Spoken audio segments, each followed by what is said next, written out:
I like the fact that we're in an environment that's not school. So being away from school for that time, giving yourself enough time to have a breather and have a think. And I really like that we've had Neil involved with the project too, to bring in an extra kind of dimension, and he was a science teacher relatively recently, so totally understands exactly where we're coming from, what we're doing, and his work with the what's it called? ASE, that's the place. He's worked with them as well, talking about the Getting Practical project and how that links in. It's been really good. Yeah. Great. And what about the weaknesses? What things have been weaknesses? What things?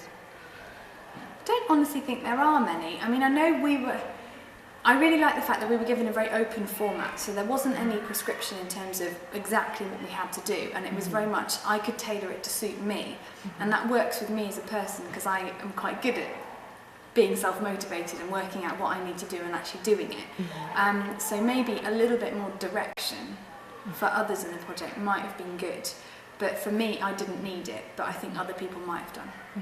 Right. So thinking ahead now, thinking about future workshops, how could we improve them? What would you like to see in STEAM workshops in the future? Both maybe in terms of the process or in terms of the content, or both? I think it'd be really interesting to get newly qualified teachers involved a bit more.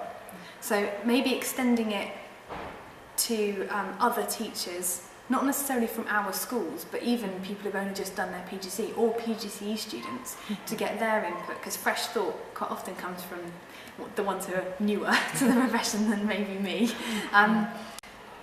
So that would be quite good, and I think it would also be quite useful if we had the ability to visit each other in our schools, and that may not come under the STEAM workshops heading, but it would be quite useful to have gone and seen what other people are doing, maybe done some team teaching across the schools to work out how they were going to do things and experience it ourselves, so we could then feed back about how that would work. Right. And what about the content of the workshops? No, the content was very good. I mean, I knew that we were working down the idea of argumentation in science, and I knew very much quite early on that with a bit of input in argumentation, it was up to us then to really drive the agenda, and that was fine. That was good, and we did keep along with that theme quite happily. I think managed to produce some good work.